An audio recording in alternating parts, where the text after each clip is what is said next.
evening to everyone. Thank you for being here. Thank you for supporting Sheba on this momentous occasion in her career as an advocate for health equity and in public health, and for her esteemed guest who will be providing us with such valuable information this evening. So thank you. Thank you for celebrating the book launch, Beyond Barriers, and how Sheba's wrote this book with a passion of being an advocate for health equity. And having gone through a number of health challenges myself, I'm very aware how important this conversation is, and how people of color often get unseen when we're having these conversations, and how important it is to be a voice at the table, or to have a voice like Sheba and her colleagues, to make sure that people of color are being included in clinical research. So I will kick it off to my sister. I'm so proud of you, Sheba. I'll let you introduce yourself and your credentials, and go on with the program as you kick off the video. Oh, well, thank you, sister. I have the great pleasure of having an amazing family. But one of our absolute shining stars is Sheila Rujeje Dantzler. And she has blessed me, blessed our family in so many ways. So it's an honor, sis, for you to share this moment with me, to introduce this incredible event. It's a labor of love. And that's something that you're used to doing. You know, she is a real estate developer, and she is revitalizing and changing the landscape of real estate in the Bronzeville and the third ward of Chicago. And what that means is that there are areas that have been depressed, that are not receiving equity in terms of access to affordable real estate, but also luxury real estate on the South Side. And so they have built multiple properties, and I'm so proud of you and my brother-in-law, and you're always cheerleaders for me. So I definitely love you so much. She just happens to meet the former Miss Black USA 1995, just to let the record show, so you can see how beautiful she is. So I'm glad to have the genes.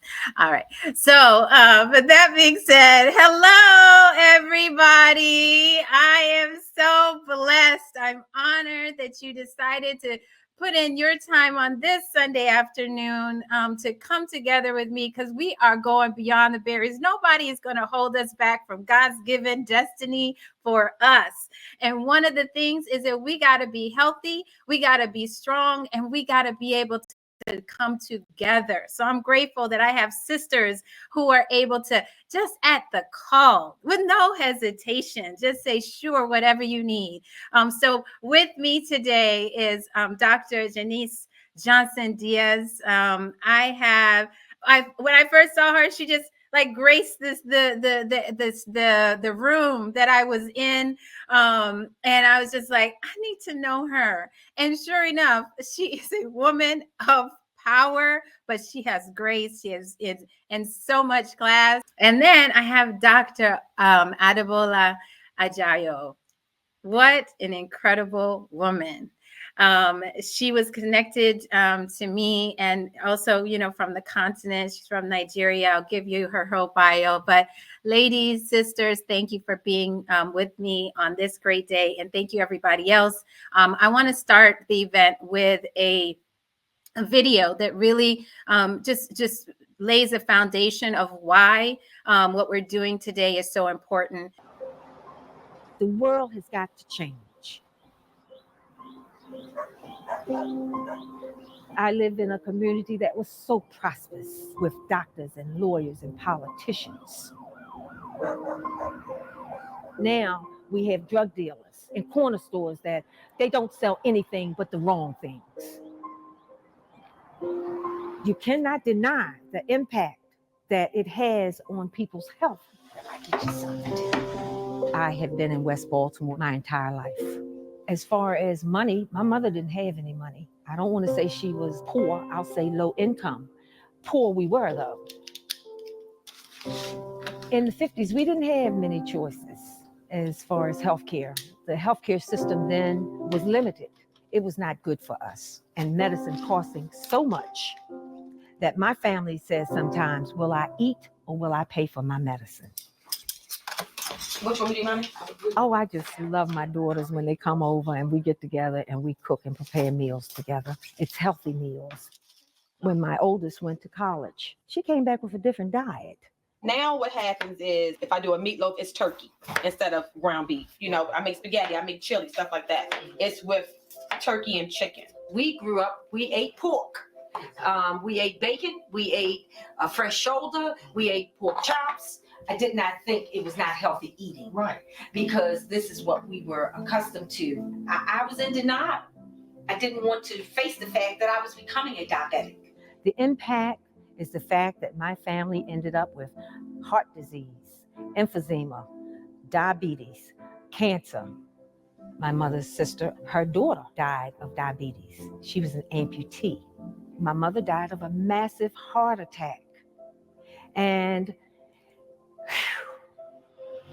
to address health disparities, we need to understand why they exist, that they're not due to one single factor. They're the result of policy decisions we make as a society. They're due to the environment, health education, insurance and access to care, access to healthy food, and stress. Those stresses are actually experienced disproportionately by people who are poor and people who have been historically disadvantaged in this society. solutions to these problems cannot just be medical, it's systemic. And that means everybody has to get involved. If we want a nation to be strong, the people in that nation have to be healthy. They have to be well. If there's anything that we can do to stamp out disparities, we need to do it by any means necessary. Hi, Ms. Simmons. Hi, Doctor. Here at East Baltimore Medical Center, most of the patients are underserved. We need nice deep breaths coming out through your mouth. Michelle is a terrific success story. There was actually a year where she had lost her job, and before she found a new one, she had no health insurance. And she still managed to buy her medicines out of pocket, paid out of pocket to come and have doctor visits. She was really invested in her own health. That's something that Dr. Cooper's research is looking at, why patients don't invest in their health like we wish they would. The next thing on the agenda is the community update. So I'm going to turn. Michelle joined our community advisory board in 2011. We provide education to the community about health and about research. We offer training programs for community health workers. We can be sure that we are meeting the needs of people appropriately and that we're not leaving out certain groups of people that have traditionally not been included in conversations related to health and healthcare. Our strong relationship with the community is just essential. There's no way that we could do what we're doing without their input. And my work is just one of many initiatives here at Hopkins. Good to see you too. Ms. Simmons is a great example of what happens when we get it right as clinicians and as an institution. I am a fighter. I am a believer. I stand for what's right. And what's right is people's health. And I will never give up as long as I have breath in my body. One of the things that is so important is that people have what I call a liberated future. And it's hard to be liberated when you're not healthy. When I say liberated, I mean freedom to be all that God meant for you to be.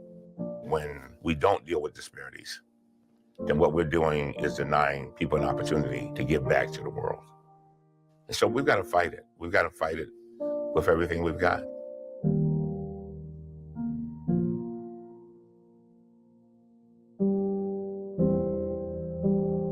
That's right. We have to fight it with everything we got. The story of Michelle is so inspiring, but it highlights so many issues that are faced in communities of color. I live in Maryland, and I'm about an hour away from Baltimore. But I've been to Hopkins several times, and I want to make sure that also the people that are around this prestigious institution of Johns Hopkins University, that they should be able to have access to the best of medical services, but sometimes financially they're not able to afford. And so we have to make sure that this nation is healthier, but also the world as a collective. And so just to introduce myself, my name is Shiba JJ Hakisa. I am a clinical research expert, and I'm also a business owner. I run a business where I work in the project management space, and I'm a co-owner of a financial company with my husband. And so I know what it's like to be on the front lines when it comes to public health, and that's how I started my career. And then children came along, and I decided that I would take a break from corporate to be present for my children and to have a more flexible schedule. So what that allowed me to do was just broaden my understanding of the world, and so a few months ago, someone asked me a question. I was engaging with them about the business opportunity and work, and she said, well, what brings you joy? And I had to think about it. So sometimes you just have to ask yourself, what brings you joy? What wakes you up every morning? Because if it's just the okey doke, just the same old, and you're not feeling any passion for what you do, it's like, just living for Saturday or Friday. That's not what I wanted. And so I thought about it, and I said, what brings me joy is making a positive impact in the lives of others. And I started learning about a new requirement that now clinical trials have to be more diverse. I was like, well, that makes sense. When I used to work in Africa, I worked in Uganda and in Kenya and South Africa, Canada, and the US on clinical trials.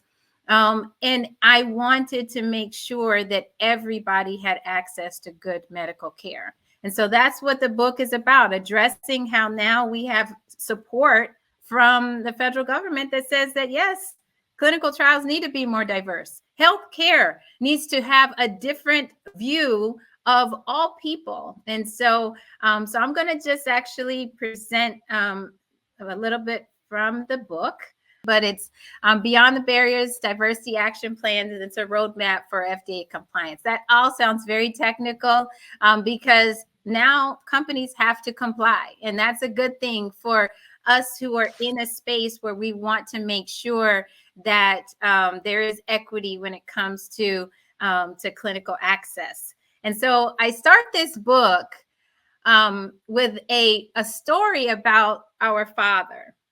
And it reads that over a decade ago, my father was diagnosed with hepatitis C, a moment that profoundly shaped my commitment to diversity and inclusion in clinical trials. Initially, he was deemed ineligible for the standard treatment due to health conditions causing significant concerns for our family. We didn't know what was going to happen. He wasn't eligible for that treatment. However, I had a friend who I worked with in clinical trials, and her husband happened to have some of the same conditions that my father had, and he had just finished treatment with a new, very promising medication for hepatitis C that had just completed clinical trials.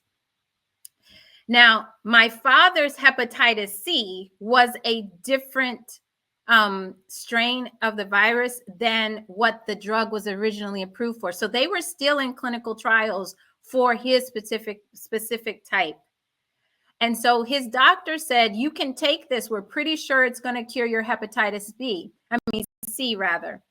But when he went to ask his insurance company to approve his medication, guess what? They denied his claim, not once, but twice.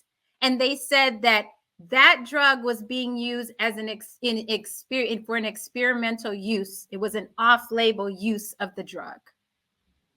And so we were worried. Thankfully, we had an aunt who was also in the healthcare industry who said, you can contact the manufacturer directly and they might be able to give you access to that drug. And sure enough, the manufacturer did. Daddy received the medication. Just this past June, he celebrated his 84th birthday. So while my father received the care that he needed, a friend of mine, her mother, was in Africa and diagnosed with hepatitis C around the same time that Daddy was.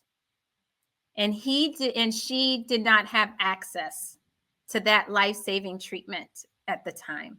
And she unfortunately passed away. This stark contrast underscores the global inequities in clinical trial participation and treatment availability. You see, that drug was still in final stages for approval for the type of hepatitis that he had. But the drug wasn't available at all where my friend's mother was. And so it drives my passion to raise awareness about the need for diverse representation in clinical research. I dedicated this book to my father, and I'm trying not to cry. But Dr. Jeffrey Rajeje, he is my hero, and he is a testament of living a life on purpose. His professional career was devoted to educating the leaders of tomorrow, and his personal life was committed to service to others. I pray that this book informs readers about the great importance of clinical research diversity. My journey from East Africa to the global public health industry has been fueled by a desire to ensure medical advancements benefit all individuals, regardless of race, ethnicity, gender, or socioeconomic status. From early work in Uganda, monitoring global trials, I have witnessed how lack of diversity perpetuates health disparities. This book, Beyond Barriers, Diversity Action Plans, a Roadmap for FDA Compliance, reflects these experiences and serves as a guide for creating inclusive clinical trials through community participatory research, diversifying research teams, implementing adaptive trial designs, enhancing cultural competence, and advocating for policy change that mandates diverse representation. Together, these strategies aim to ensure clinical research benefits everyone and leaves no community behind. United, we can create more equitable and effective landscape in clinical research. And thank you for joining me on this mission. That is the foreword to my book. And it just paints the picture as to why I'm so passionate about this, but also why it matters. I hope that the video also explained a little bit about why it matters. We have grave disparities that exist in communities of color. We have grave disparities that exist around the globe. And we can be bystanders, or we can be advocates, and we can do something about it. I'll talk now with some of our panel as we have just an esteemed, highly educated, extremely successful, but humbled and impassioned individuals who want to make a difference. So I will start with Dr. Adebola Ajayo. And I'll tell you a little bit about her, and then we'll have a little bit of discussion. So Dr. Adebola Ajayo is a epidemiologist and author, keynote speaker, professional, and leadership development coach, wife, and mother. Dr. Ajayo has dedicated 2 decades to protecting public health and a decade to advancing women's health through clinical research. Dr. Ajayo leads a team of scientists specializing in post-marketing surveillance of drugs and biologics. Dr. Ajayo is the founder of Empowering Initiatives, an organization that empowers professional women to identify their passion, walk in their purpose, fulfill their potential, and maximize their impact through personal leadership and service to humanity. Dr. Ajayo published her first book, The Empowered Woman, in 2021, and is co-author of The Habits Code, a collection of success mindsets and habits of how authors and coaches have excelled in mastering life. In her speaking engagements, workshops, and coaching programs, Dr. Ajayo teaches her 5 growth principles as practical tools for professional women to uncover their unique talents, retrain their mindset, overcome limiting beliefs, and take consistent action to unlock their potential and to maximize their impact and legacy. It is my honor and pleasure to welcome you, Dr. Ajayo, to Beyond Barriers. Thank you. Thank you. Thank you so much, Shiva. Thank you for having me. It's such an honor.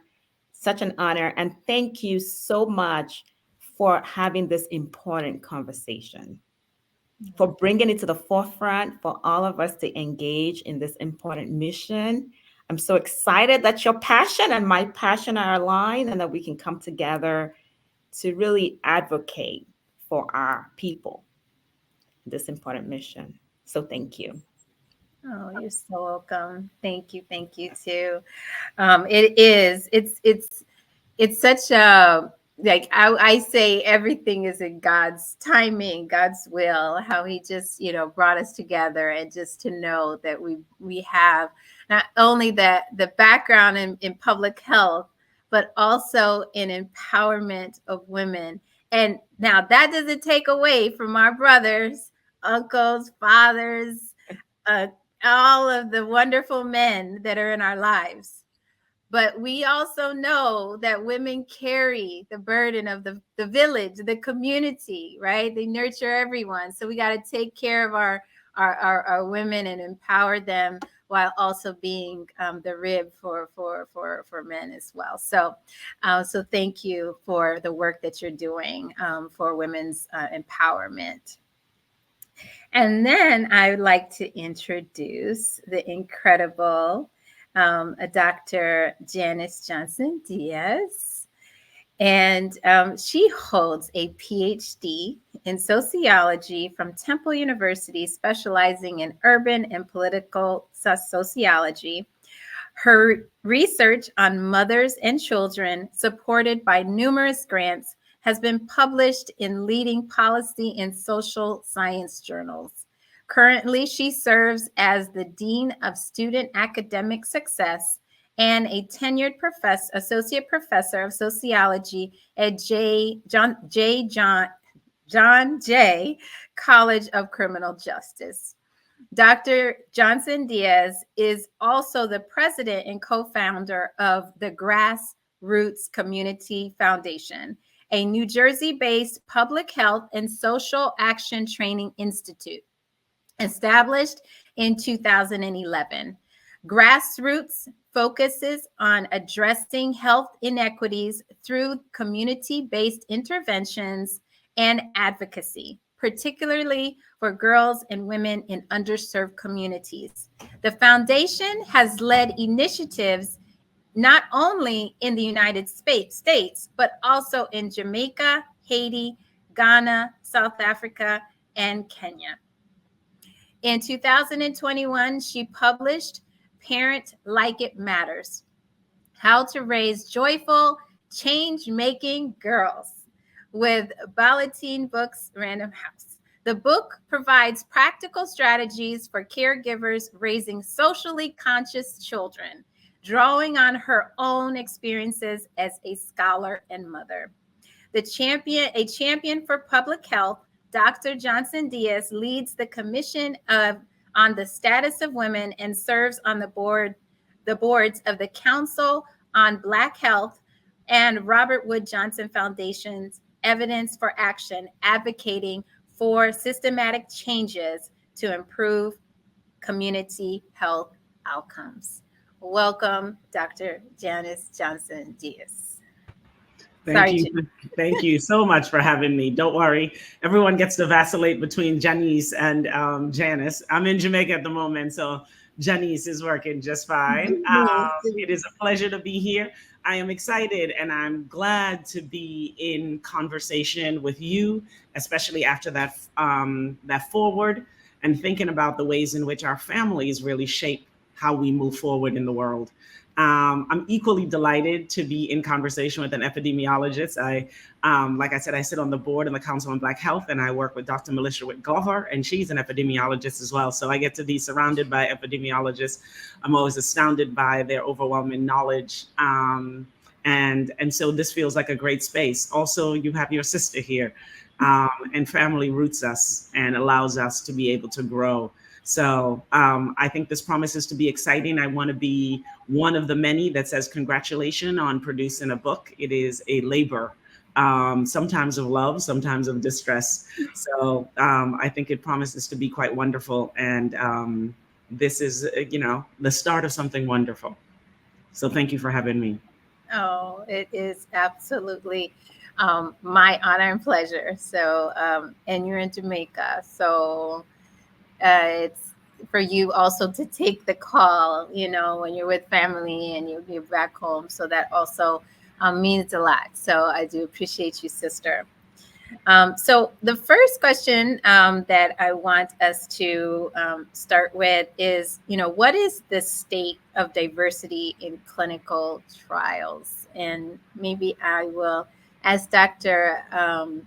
Ajayo, maybe you can speak to that a little bit. Yeah, thank you for that question. I think it's important to first know that there is a higher burden of disease in the minority population compared to our white counterparts. So when we think about chronic diseases, I think in the video that you showed, the lady was talking about how she's diabetic and she didn't even know. And Blacks are 60% more likely to be diabetic, just using one chronic disease. When we think of cancer, so for men, prostate cancer, Blacks are 2 times more likely to die. And cervical cancer in women, Blacks are 2 times more likely to die from cervical cancer. And on and on and on. Stroke, maternal mortality, infant mortality. We as minorities, we carry a higher burden of disease. However, when you look at the clinical trial data for different diseases, we see a disparity in what proportion of our population are in these clinical trials. And that begs the question of whether or not, when these trials are conducted and we're not present and we're not part of these trials, how can we translate the data from these studies to our population? So I'm going to give you a little bit of example of some clinical trial data from 2022. I think you expressed this data in your book. And by the way, your book is eloquently done. Such great resource. I read it cover to cover and I was wowed by it.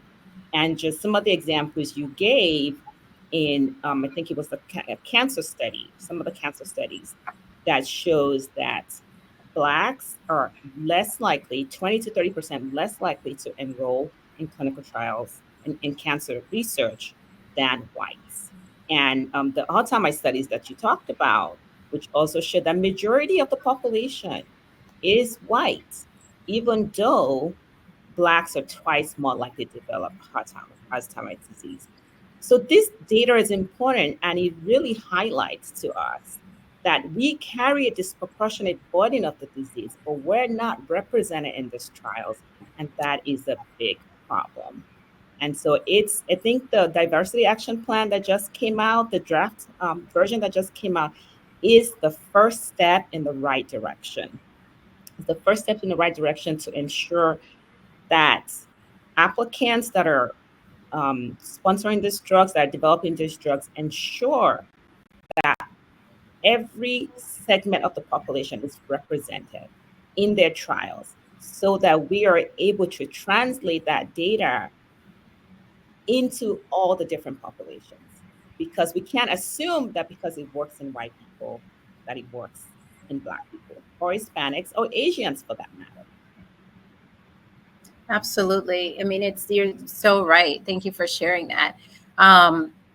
There have been efforts to try to increase diversity in research, but there are hesitations, from people of color. It's pretty, it's not a secret. It's pretty well known. But the details that you just shared state the fact that if we know that there are higher disease burdens, right? For example, in Africa, 1% of clinical trials are conducted in Africa. Mm-hmm. However, Africa, we occupy by 2050 will be 25% of the world's population. By the next decade, will be half of the world's population will live in Africa, because Africa has the fastest growing population, and we have disease burden of about 25%.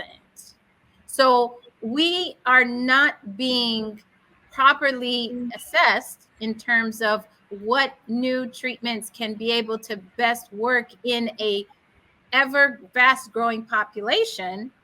And it's unfortunate that 80% of the demographic of clinical trial participants are Caucasian. I really will give you just one other example with COVID-19. There was so much agitation in communities of color and in Africa about getting the COVID vaccine.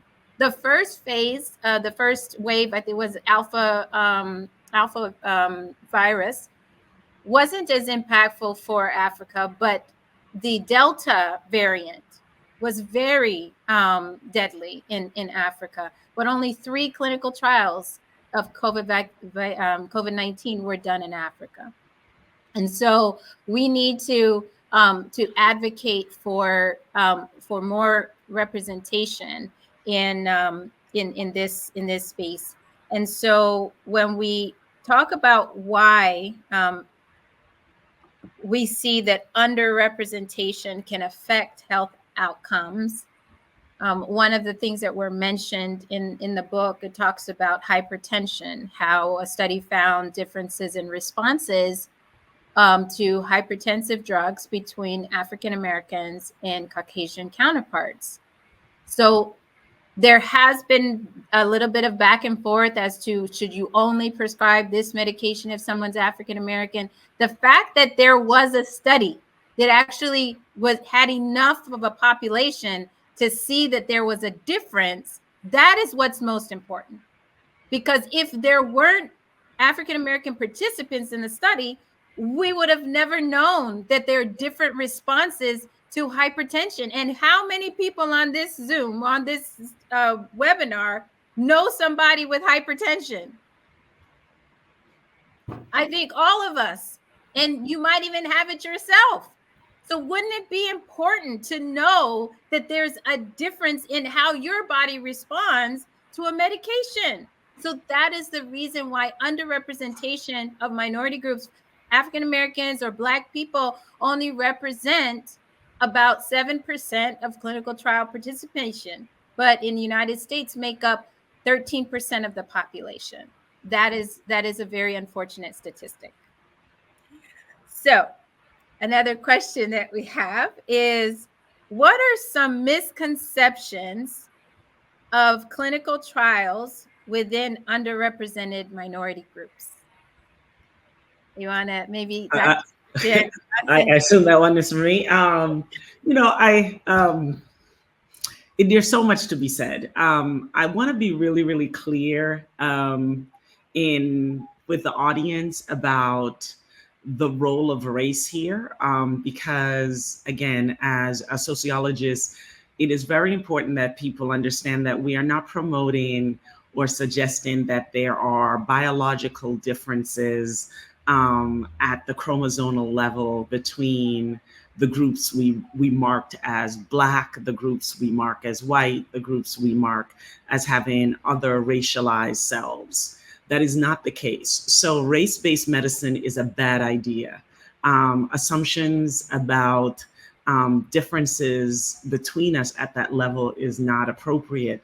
However, when we see this high burden, and I really very much appreciate the language of burden, when we see that populations of people who have been racialized are carrying a significant amount of health challenges, such as cancer, such as hypertension, such as mortality rate, we should be trying to make sense of the systemic, social, historical, and contemporary realities that give rise to these health disparities. So I just kind of want to level set that, because I think that that's really important for people to know that we are not eugenists, right? And we're not suggesting and giving value to this socially constructed terminologies in any way, but we're saying the consequences are very real for our communities.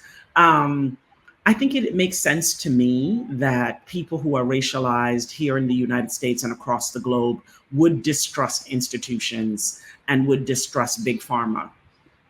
And I do think that there is work to be done on our side as persons who are racialized, as persons who are vulnerable and oppressed. But I think that the great amount of work should be done by these big companies to gain our trust. We need to participate in clinical trials because our lives matter, and we need them to know that our lives matter. So we have to show up, but they also have to open the door and lay the foundation for us to be able to walk through that door. And so I just want to be very, very clear that we carry the burden, but they're the ones putting the rocks in the backpack that makes us tired. And it is their charge and their responsibility to remove some of those rocks and to lighten our load such that we are much more likely to participate in clinical trials. Absolutely. You're so right. And thank you for that clarification, because we don't want to misinform people in terms of, speaking about differences in a way that wouldn't be accurate. When I did my master's thesis on malaria, and it's interesting how you could kind of come full circle. It was looking at social, cultural, and economic factors affecting malaria treatment. So even though, and this was in Uganda, even though there's it's well-known different medications that are available for malaria in that region, but if we didn't address the social, cultural, and economic issues that are impeding access and use of malaria drugs, we're not getting to find how we can really overcome some of these hurdles. So like you said, you have populations that are over disease burden, but also overstressed, right? That are also maybe living near environmentally toxic environments. And Yes. so if we don't also stratify, and we have the epidemiologists here, right, to be able to speak to how we need to control for some of those factors that affect what treatments would be most appropriate. So I don't know if you want to add anything, Dr. No, I think definitely Dr. Bulla should add here about what it means, especially our control groups. So please. Yeah, I can definitely add to that. What the beauty of clinical trials is that they're randomized. which means he allows the distribution of all the variables that could predict the outcome to be similar across the different treatment groups. So that's why clinical trial is the gold standard. So that's the beauty of it compared to observational studies. But I just want to step back a little bit and piggyback on what my other Dr. Diaz was saying, just about the whole biological component. I totally appreciate what you said about it's not the fact that you're Black or white at a biological level. It's like Sheba said, it's all these other components that we are subjected to over time. And I was watching a video this morning, funny enough, about neuroscience. And he was talking about rats and, rats and how they were using rats to do this experiment of trauma. And it kind of reminded me about how some of the socioeconomic factors and environmental factors sometimes put trauma on different racial groups. And this trauma gets inherited, believe it or not, because the trauma causes stress. And the stress has effect on our biologics. So, we develop cancer much quicker. We develop hypertension and all these other chronic diseases. And these get passed on from generation to generation. And so when we see this higher burden of disease, it's a culmination of economic, environmental, access issues over generations. And so I totally appreciate you saying it's not the fact that you're Black or white at the biological level, it's the culmination of our experience that really leads us to be in this place where we have this higher burden of disease. And that's the more reason we should participate in these trials. But I also agree with you that the onus is on the folks that are developing the drugs to make us feel comfortable, to make sure that we can trust the healthcare system, that we're not going to be guinea pigs, that our data is going to count, right? And that the data is going to be representative of our population. And so when they say this drug is effective, it's not just effective in one population.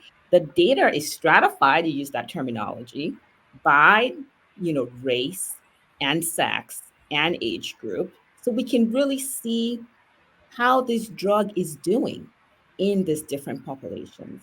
And so that we don't subject different minority groups to a drug product that's not effective or safe in that population.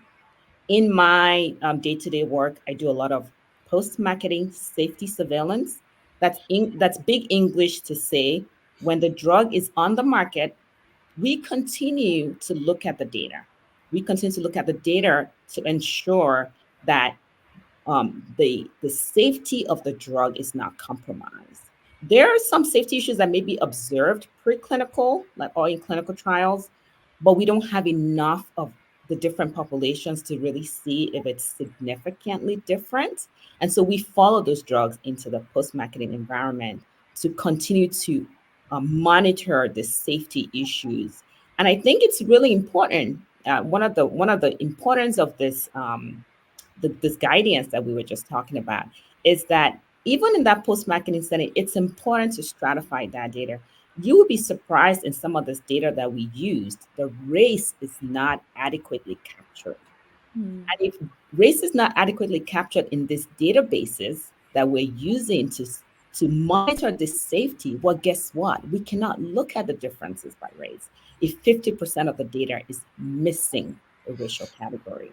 So I believe hopefully what this draft guidance is also going to do is to ensure that even in the post-marketing, because there's only so much you can do pre-marketing, right? So even when the drug is on the market and it's being used by different people, that we can continue to monitor that safety by racial groups, and that there is enough capture of that demographics data that we can continue to do this work. So I'm really excited about actually this guidance and what it will do to ensure that every segment of the population is taken care of when it comes to safety and effectiveness of the products that we use to keep us safe, right?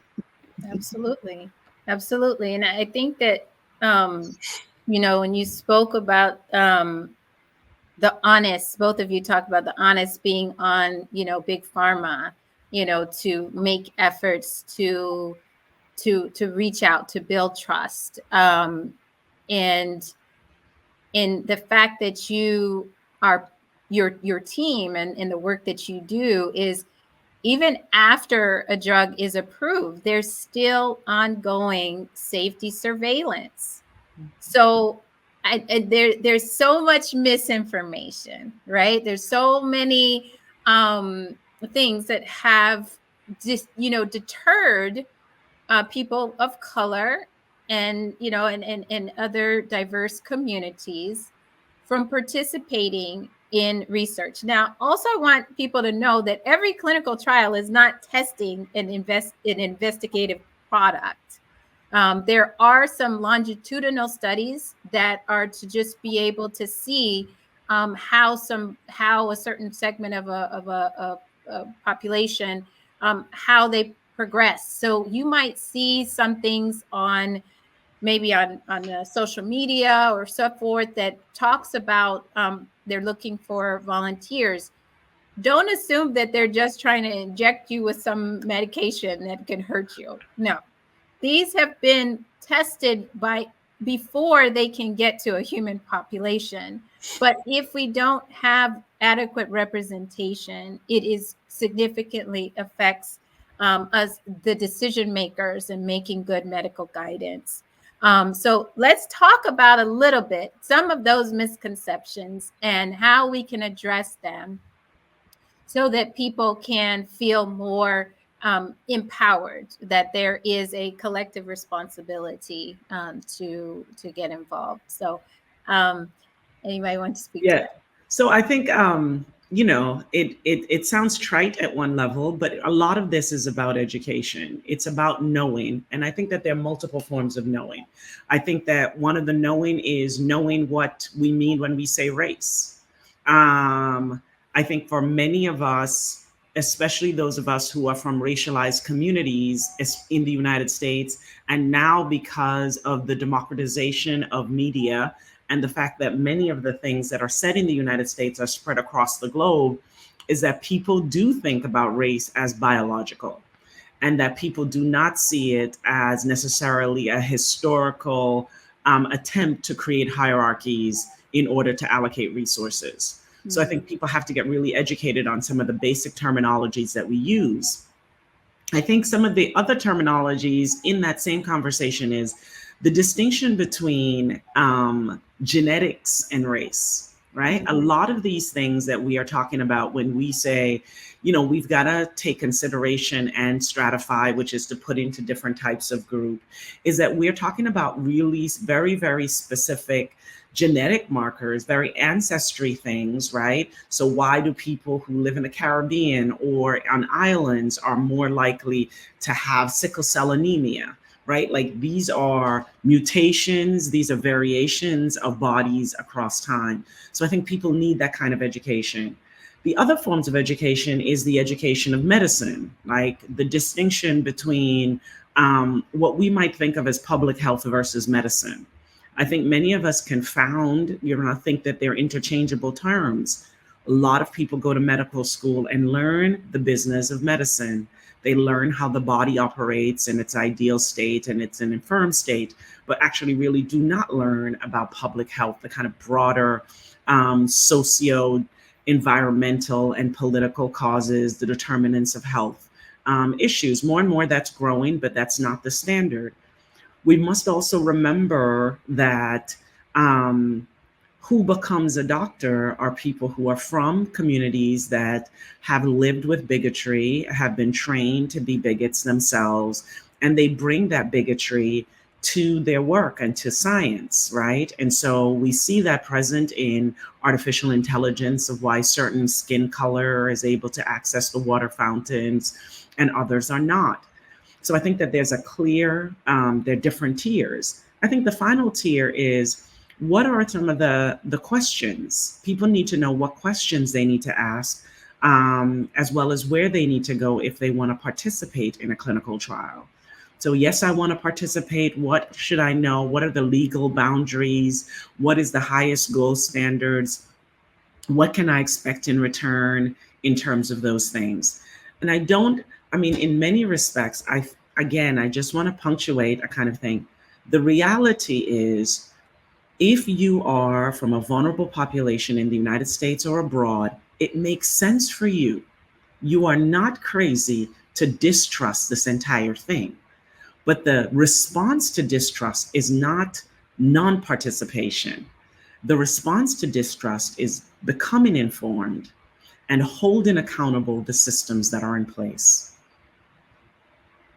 So I think that's my first wave, rather than monopolizing of what I think is necessary to address. Distrust, I think, is the biggest challenge. Yes. I think overcoming that distrust, right, is multifaceted, right? So when we think about community engagement and building coalitions, having stakeholders at the table that can be able to bring a voice that vulnerable communities won't find to be dictating to them how they should live their lives, but how you can bring value to my life, right? So I don't want to, so often in the community here, African American community, any thought of Western medicine, the biggest atrocities of the Tuskegee syphilis study, even though it was, it ended in 1972. Just recently, the last survivor of that passed away, and that was news. The crazy thing is it went on for 40 years, right? In doing some of my research, the reason why this is so, like, when you're talking about root cause of distrust, during slavery, African slaves and Black people who were enslaved were not treated by medical doctors. They were treated by veterinarians because they were looked at as property, as just like livestock.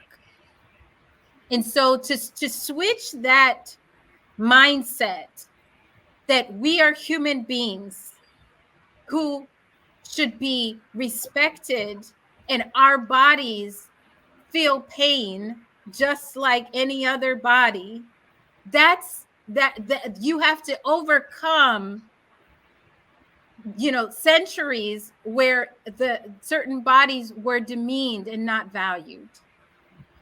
So when we start bringing more stakeholders to the table, people who can be able to inform and explain these sensitivities and where that distrust comes from, I think that we can be able to open up, more dialogue in a healthier way, and I think that could be helpful. I don't know if Dr. Yeah. want to share anything. Yeah, I mean, that knowledge education is so important. First of all, we need to know why we need to participate, which is what we're talking about here. Mm-hmm. Don't just tell me to participate. Tell me why, and Mm-hmm. tell me in plain language that I can understand. So culturally sensitive education, and people need to see people that look like them as part of the research team. Right. How do we build trust when I don't have somebody who looks like me? So people already, like you said, have a distrust of the healthcare system. People that look differently for them, maybe they want to be taken advantage of. How are we supposed to know? But once you diversify the races of the clinical team, when you speak culturally competent language in educating the population as to why they need to participate and what the benefits of participation is. So you're not just telling me, do this, but you're telling me why and what I'm going to get out of it, what my community is going to get out of it. Then we can start a conversation that's meaningful, engaging grassroots organizations, engaging churches and mosques and places of worship where people trust their leaders because they know that leaders are not going to bring bad things to them. I remember back in the days when I was doing clinical research in Nigeria, and we were doing HIV research earlier on in the PEPFAR program. You know, the US government gave all this money to all these countries to do HIV research, HIV drug implementation. And I was on ground in Nigeria doing that work. We would go to the chiefs of the village. We wanted to do HIV testing in these communities, but we would go to the chiefs of the village first to tell them why we're there. Then the chiefs will now bring the town together and then translate what we said to them in a way that's meaningful to them. And because they trust their chiefs, guess what? They trusted us. And so they would come out to get tested. We would bring their results back, and then we refer them to treatments. And so we bridge that gap of distrust by engaging the community leaders that they trust. Same applies here. You have to educate the population on why they have to do it, and you have to do it in a culturally competent manner. Absolutely. You know, I totally think that you're 100% on point. And, you know, thinking about you, Dr. Johnson Diaz, you know, your organization is called the Grassroots Foundation, right? So we got to get to the Don't forget community. Community is our middle name. Grassroots community. Get it right. But it is. I think that this thing, I mean, you know, many of these things are like super simple in sentences, but so valuable, right? So I believe very much in affinity as a pathway to information. You look like me, you sound like me, right? And that becomes very, very important. But also, do you share my values, right? Do you understand what matters to me, right? So in the video, we hear the two kind of poignant things for me from the video was learning to value health. That person, right, in the video had to learn to value health. She had to be socialized. Her daughter was a conduit for that, right? So understanding that even if a community member said it, a doctor said it, that you need other translators in the community. You need other people to hold it up if we want this to be a value. So yes, you have affinity at one level. Affinity does matter, but you need more. And so for us to really think about the full humanity of people who we see as vulnerable, racialized, and otherwise, we need a different perspective, right? Once that perspective is clear and people have avenues for getting information, I think we will see uptick in clinical trials, and we will see and invest in people becoming more knowledgeable. It isn't an accident. I just want to say that again. I am this kind of person. The fact that we have so few of our community members in clinical trials as it stands is a design. So this effort, Sheba, that you're launching, right? The FDA puts out this call, this effort to have more of us is pushing against really systemic, historical, and contemporary conditions that would push us out, right? This is not like, vulnerable populations, racialized persons, Black, Latinos, and Asians just don't want to participate. This has been systematically designed for us not to participate. And so we need a counter systematic wave in order for us to really be active participants and then to be able to be equal partners in these spaces. And so, again, like everybody in the chat, I really want to commend you for deciding that this is so valuable, that it is a worthy enterprise for us to engage in, to push back on the people who create the rules, and to be so bold as to want to make sure our community members are knowledgeable enough to know that they belong here too. They belong in the science. Science is a knowledge generating space, right? We're more than bodies. We can generate knowledge that affects and positively affects our community. So it's a really audacious effort. And that's why I was so happy to be here and to support this. Oh, Thank you so much, Janice. I really, it's an honor, and I think that for both of you, I commend you for the path that you have taken.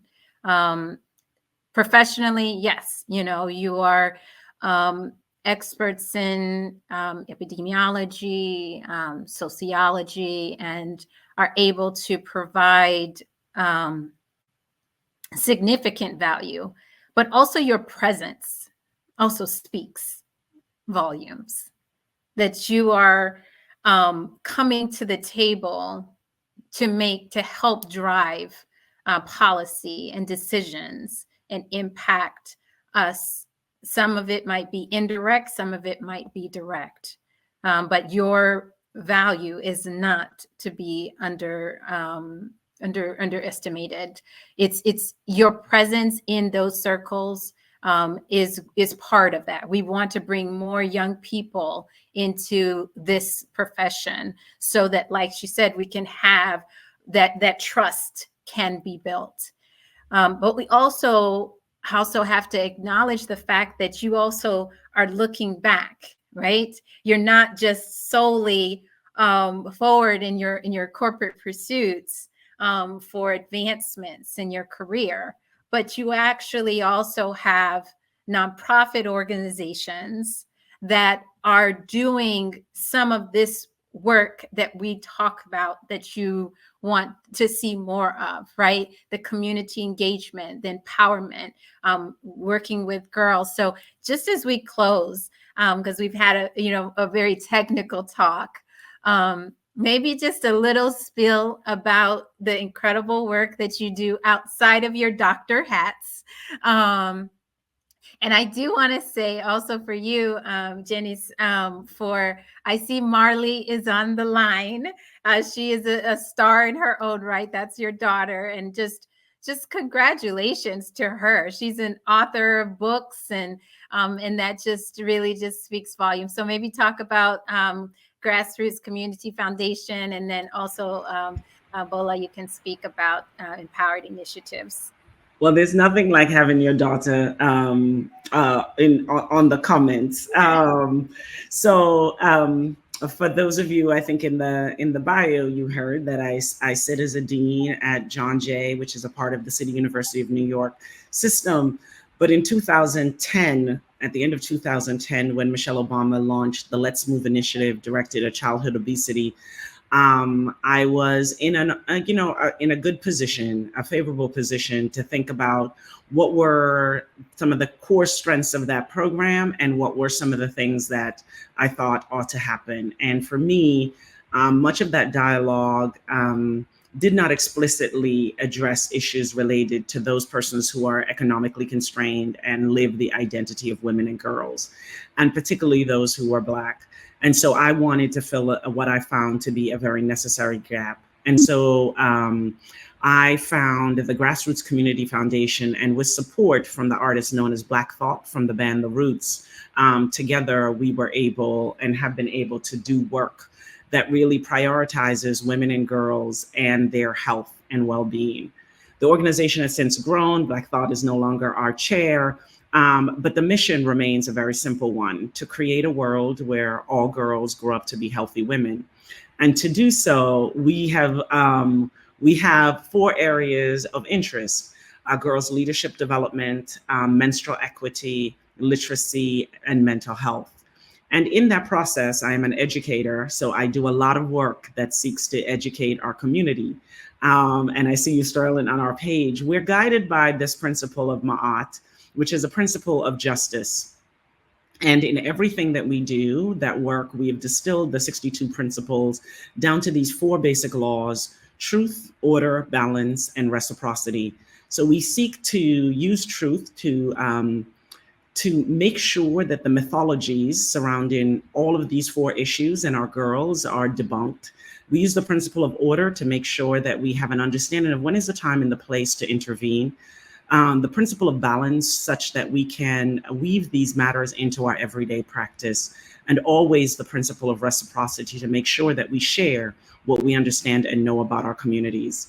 And so we've been doing this work in the US for quite some time. And over the past 8 years, we've extended ourselves across the globe.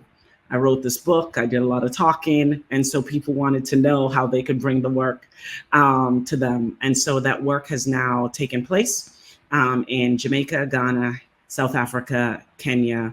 And we do the collaboration. We think of ourselves as the A team. And Marley has been a literacy hero in this respect. And she's championed this world to show what girls can do themselves, but what happens when you think of young people as the now, not just the future. And so I'm excited to be in partnership with her. I'm excited to be with the wonderful people that I get to work with across the globe to ensure that we are educated, informed, and that we put these issues of well-being first. Because as my grandmother said, you don't have your health, you don't have anything. And so that is Grassroots in a Mission. And our website is there, grassrootscommunityfoundation.org. And I hope people will check us out, support the work wherever they can, and volunteer with all their talents. So thank you, Sheba. Fantastic. Kudos to you. You're a rock star. I love you.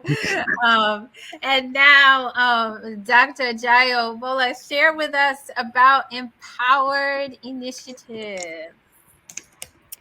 Yeah, thank you so much. And thank you, Dr. Janice, for all that you're doing for girls. I hope we can collaborate and do some work together. Yes. All about collaboration and supporting each other's work. So for me, as you all know, I think I mentioned I'm an epidemiologist by training. I've been doing that for 20 years and some change. And for me, in my journey in public health, I got to a point where I felt stuck and stagnant. Even though I was in public health and in public service, I've been in public service for over 10 years. I felt like I had trouble in a large organization being seen, being heard, and being valued. So guess what? I just did more. I volunteered for more projects. I stretched and I just got burnt out. I had to go on a personal development journey to discover my gifts and my talents. And I call that time period a time that I had to pivot. And it's important to know that that's okay. We get to a point where we can pivot and identify our strengths. There's actually power in that pivot. And for me, it was a time that I really had to pause and figure out who am I beyond being an epidemiologist? And what I realized that I'm a leader, and I really wanted to make sure that other girls of color, women of color, do have mentors. Because when I was in that period of pause, I looked up and I was looking for female mentors, scientists in my world that could support me, and I could not find. I want to make sure that other women, other girls don't have that problem. I have two girls. And so when they call me their first mentors and me paving the way for them to know that they're enough and their voice can be heard and that they need to allow their gift to make way for them, that was what started Empowering Initiatives for me. I started with my book, Empowered Woman, where I put into that book my 5 growth principles that I used to get out of that pause to pivot into leadership position in my work as an epidemiologist and in the community. So as part of Empowering Initiatives, we do a lot of things. After I wrote the book and I saw it was sitting on the shelf of Amazon looking pretty, I asked myself, what else could I do with this book? And so I started doing community events for women, empowerment events for women, where we would come together and we'll have speakers on different topics, just like we're doing here, and empower us as professional women of African descent in the diaspora to find a community to come together to support each other. And a lot of women with small businesses would come and vendor at those events. And it was my way of supporting the women in my community and to know that they have a place to come, they can find connections, they can network, and we can really grow by supporting each other. So I do those events once or twice a year. I'm actually going to be having one coming up next year, March. And I just spoke to the 2 speakers that I'll be talking about financial empowerment, because that's another issue, I feel like, as people of color, where we're not fully empowered financially. So I think it's important as women that we don't just allow our husbands to be the ones paying the mortgage, doing all the bills. We need to know what's going on, and we need to champion it because we are mothers. And so I think it's important that we are financially empowered. And I'm excited because I have these two awesome speakers that are going to be speaking at those events. So that's for next year. And part of what I did as part of Empower Initiatives is also to reach back home to Africa, just like this is doing, and find young women entrepreneurs that have learned a trade, but they needed support. They needed a little bit of grants to help them expand their business.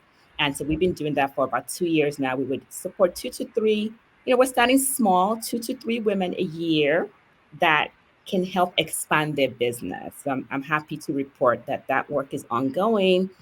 And in addition to that, some of the future work that we're going to be doing, because I want to bring my public health into this too, to do future medical missions for women. So prenatal maternity homes back in Nigeria, where we can bring prenatal vitamins and we can bring knowledge about how do you take care of yourself in pregnancy, because a healthy mom delivers a healthy baby. And so I'm excited about some of that work that we're going to be doing in the future. And I speak about my 5 empowering principles when I do my keynote speaking. So I feel like it's not just, we have to go beyond. Charity begins at home, and we have to bloom where we're planted for sure. And I'm trying to do that. But beyond that, more ways to make impact is to get on bigger stages and share that message of empowerment, and really for women especially to know that the gifts are important and that our gifts make way for us, and that we really need to hone our gifts and figure out how we can use it to make impact. Thank you. Beautiful. Aren't these women just incredible? I love it. I love it. I love it. It's my pleasure to know you. But I definitely want to know more how we can be able to support your organization. So definitely the event in March, we need to have everybody present for that. But also, if there are those mission trips, to Nigeria, or the work that you're doing, Janice, I have an event coming up on November 9th. Dr. Melissa Harris Perry will be in conversation with Marley at Newark Symphony Hall for our Give Thanks for Girls benefit brunch. So that's taking place on November 9th, 11 to 2 p.m. So it's Dr. Melissa Harris Perry, Marley Dias, and we're going to be giving out some awards to some amazing girls who've been doing work in these 4 areas that we do our work. So tickets will go on sale this week, and we hope people can join us in Newark. Fantastic. Thank you for sharing that. I will definitely look at the calendar and see how we can make it over there to Newark. Not too far, but yes. So as we've heard, is that there are a lot of concerns that we face in the area of clinical trial research, and underrepresentation has consequences in health outcomes and being able to drive decisions that are made regarding medicine. And so we are quick. I tell people, when I was talking about this, I'm like, the doctor tells you have diabetes and you take that prescription, you'll go to that pharmacy and pick it up because you that, you got to take it. But think about the number of people that actually were in clinical trials to make sure that that medication is available to you, that it's safe and it can be taken, right? And so that's the reason why that we can't just think that we're just going to be the tail end beneficiaries, but when possible, be part of a solution, right? Let's be able to now recognize that if you're given a situation where you could be a participant, it's not to hurt you. It's actually to be able to be part of a collective good. So definitely appreciate that. Sheila, did you want to add something? Thank you, all of you. as not being a doctor or a clinician, as many of our guests on the call, I know that we all learned something. And I mentioned in the beginning of the call that I had, some unexpected health challenges and, what seemed at the time as a very discouraging diagnosis.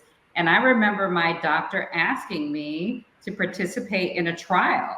And I sent the information to Sheba and my aunts because my first instinct was like, oh no, I'm not doing that. I don't know what it is, but in a way that they could properly explain what it was, what the benefit, how many people are participating, et cetera, et cetera, et cetera. So what I learned from this is that that we have to participate, and that each of us on the call will probably know somebody who may be asked to participate in a trial. And now we can be cheerleaders because we've learned the importance of why our participation is needed in these trials. And some notes that I took is that distrust does not mean non-participation. I really took that to heart. So now I'm going to be encouraging not just this book, but for everybody to encourage others who may have the opportunity to participate in trials, because now we're armed with the information. And Sheba led with the story about my dad when he was diagnosed with Hep C. And, part of that she didn't mention was my dad was here in Chicago at the time. And I called the drug company every day for months. And most people don't know to do that. They don't know what to say. They don't know to be aggressive and to keep going, to keep calling, because we know that there's a solution, or at least to ask for it. So now we are the representatives, right? To speak, to give voice to those who are voiceless or who are scared or are fearful. And now we have leaders, and Dr. Janice and Dr. Ajayo and Sheba to turn to. So I have 3 asks. The first ask is, of course, buy her book. Buy this book. It's so important. And share it. I ask you to buy the book and share the link with at least 10 people. In addition to that, post the link to the book on your social media and tell them that you participated on this call today and what you learned. The next call for action is to follow Dr. Janice and Dr. Ajayo and Sheba on social media, so you can learn about their initiatives, their programs, and all the important work that they're doing in their communities outside of their professional careers. They just, and I'm a mom, I'm like, how do they do all that stuff?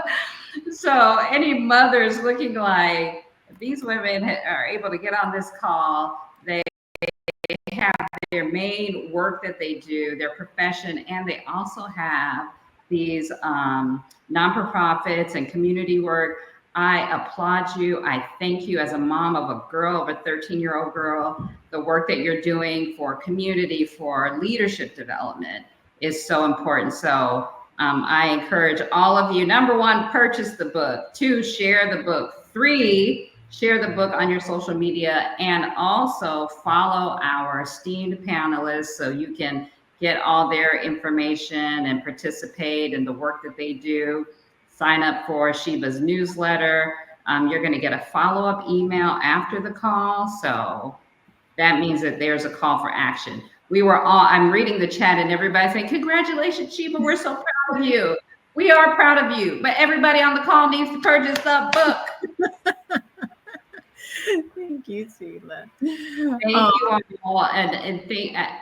I'm so grateful that you may not know this. I was not the original MC for this meeting today, but she asked me to step in, and I'm so grateful because I was going to be on the call anyway. But for me to give my formal thank you and applause and give you all your flowers And I applaud you and thank you for all the work that you're doing. Oh, Sissy. We love having you. I love you so much. It is don't get me to crying now. Okay. But I'm so grateful. My heart is full. I am thankful. And I think that it's now time for us to be empowered with action. So Sheila, thank you for those action steps. To just to learn more. I thank you for, taking your time out on a Sunday afternoon to be here for me. I greatly appreciate you, sister, my village, and all these wonderful people on the chat who are giving all the kudos and flowers. Thank you so much. I promised that I would do a raffle. So I'm going to read the end of my the last pages of the book, and then I will close with how we're going to do this raffle thing. Let's see. Let me share my screen. And okay, let's see. So, as you go through the book, there's different things. We talk about, recruitment efforts in Africa and Asia, Latin America, and then, just kind of summarizing it with next steps. But here on the second to the last page, you'll, find where you can get more information. So I actually am starting a podcast in November, which will be talking for Beyond Barriers. And we'll be having different speakers, such as the incredible speakers that we had today, to talk about these very critical and pressing issues. The FDA taking the steps that they have taken is just the beginning. And so we're grateful, right? We're grateful for the recognition that underrepresentation matters and that we should make efforts to diversify clinical research. So you can find more information at beyondbarrierstrials.com. That's where you can actually purchase the book. I also have a culturally competent and sensitive training that is more geared towards industry workers, people who are in clinical research, on how to work with diverse communities and how to be able to use this guidance and how to implement diversity action plans. So you'll see both of those available on the website. And so just as I close, just a thank you I would like to just express my gratitude. Let's see. This has been a journey, and I hoped you enjoyed it. We focused on diversity action plans and FDA compliance, showing that these guidelines are crucial for closing health equity gaps. The pharmaceutical industry must see this guidance as a starting point and not an end goal. Thank you to the readers for supporting this initiative. I challenge you to reconsider clinical trial participation and remember the experimental life-saving treatment my father received at the time. That your involvement in clinical trials contributes to the collective health and wellness of our global community. To researchers addressing health disparities, I urge you to continue your groundbreaking work. Your efforts are invaluable in improving outcomes for all. I am grateful to my family for their unwavering love and support, especially my children, Shona, Solomon, and Hope. They inspire me to work hard to make a positive impact. Let's leave a healthier world for our children and the future generation. As we move forward, take a step today for your health. Whether it's scheduling a checkup, learning about clinical trials in your area, or having a conversation about diversity in clinical trials, is about creating a healthier, more equitable future for all. At Beyond Barriers, we are voices of change. Together, we can transform the landscape of clinical research and patient care. So, family, I am honored and privileged to have had time to share with you today. Definitely, Sheila said vote, register. If it's not too late, I hope you have, but register and vote for sure. A lot of, this is really critical when you talk about representation, about leadership. So definitely. But I am going to have, because this is the only way that I can do it, because I can't see everybody on the meeting. I'm gonna have Dr. Ajayo, you choose a number, and I'll have Dr. Johnson Diaz choose a number. And then whoever that number is, I've already listed out the 20 people, and then they each, for one person, there'll be 2 Amazon gift cards. So choose a number between 1 and 20 first, Bola. Which is my birthday, 9. 9. Let's see who is 9. Oh, it's Loy. Okay, my sister-in-law. Thank you, Loy, for joining. I appreciate your support. And Ivan, I see you here. Thank you so much. All right.